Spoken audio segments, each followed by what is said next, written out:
ഇന്നത്തെ recipe bun കൊണ്ടുള്ളൊരു സ്നാക്കാണ്. ബണ്ണുണ്ടെങ്കിൽ വളരെ എളുപ്പത്തിൽ തന്നെ നമുക്ക് തയ്യാറാക്കിയെടുക്കാൻ പറ്റും. അപ്പോൾ ഇത് നമ്മൾ തയ്യാറാക്കുന്നത് കൊറിയൻ ചീസ് ബണ്ണാണ്. 6 ബണ്ണാണ് എടുത്തിരിക്കുന്നത്. എന്നിട്ട് ഇതുപോലെ 4 സ്ലിറ്റ് ഇട്ട് കൊടുത്തിട്ടുണ്ട്. അപ്പോൾ താഴത്തുനിന്ന് വിട്ട് പോകരുത് കേട്ടോ. അതുപോലെ സ്ലിറ്റ് ഇട്ട് കൊടുക്കുക. പിന്നെ ബേക്ക് ചെയ്യാൻ വെച്ചിട്ടുള്ള ഒരു ട്രെയിൻ്റെ മുകളിൽ ഒരു ബട്ടർ പേപ്പർ ഇട്ടതിന് ശേഷം ഈ ഒരു ബണ്ണൊക്കെ വെച്ച് കൊടുക്കാം. അപ്പോൾ നമ്മൾ സ്റ്റൗ ടോപ്പിലും നമ്മൾ കേക്ക് ബേക്ക് ചെയ്യുന്ന പോലെ തന്നെ ചെയ്തെടുക്കാവുന്നേ ഉള്ളൂ. ഈ ഒരു ബൗളിലേക്ക് 5 ടേബിൾ സ്പൂൺ ക്രീം ചീസ് ഇട്ട് കൊടുക്കാം. പിന്നീട് ഇതിലേക്ക് 1 ടേബിൾ സ്പൂൺ പൊടിച്ച പഞ്ചസാര ചേർക്കുന്നുണ്ട്. ഇത് നന്നായിട്ട് മിക്സ് ആക്കിയിട്ട് കുറച്ചൊന്ന് ലൂസ് ആക്കി എടുക്കുകയാണ് വേണ്ടത്. അപ്പോൾ ഇത് ലൂസ് ആക്കി എടുക്കാൻ കുറച്ച് ബുദ്ധിമുട്ടുണ്ടെങ്കിൽ ഇതിനകത്തേക്ക് 1 ടേബിൾ സ്പൂൺ പാലും കൂടെ ഒഴിച്ച് ചേർത്തതിന് ശേഷം നന്നായിട്ട് കൂടെ മിക്സ് ആക്കിയാൽ മതി. ഈ ക്രീം ചീസ് ഒരു പൈപ്പിംഗ് ബാഗിലേക്ക് മാറ്റാം. എന്നിട്ട് ഇത് ബണ്ണിൽ അപ്ലൈ ചെയ്യാം.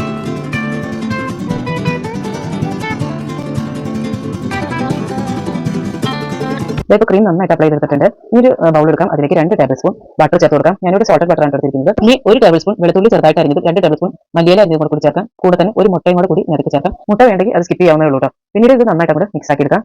ഇതൊരു ബണ്ണിന്റെ മുകളിലും അപ്ലൈ ചെയ്യാം. ഇപ്പോൾ ഇതിനകത്ത് ഡിപ്പ് ചെയ്തിട്ടുണ്ടെങ്കിൽ അങ്ങനെ ഡിപ്പ് ചെയ്ത് കേട്ടോ. പിന്നെ പ്രീഹീറ്റ് ചെയ്ത് വെച്ചിട്ടുള്ള ഓവനിൽ 180 ഡിഗ്രി പ്രീഹീറ്റ് ചെയ്ത ഓവനിൽ 6 മിനിറ്റ് ഒന്ന് ബേക്ക് ചെയ്തെടുത്താൽ മതി. അപ്പോൾ ഇതുപോലെ നല്ല കളറൊക്കെ ആയിട്ട് ടോപ്പിലൊക്കെ നല്ല ക്രിസ്പി ആയിട്ട് വരും.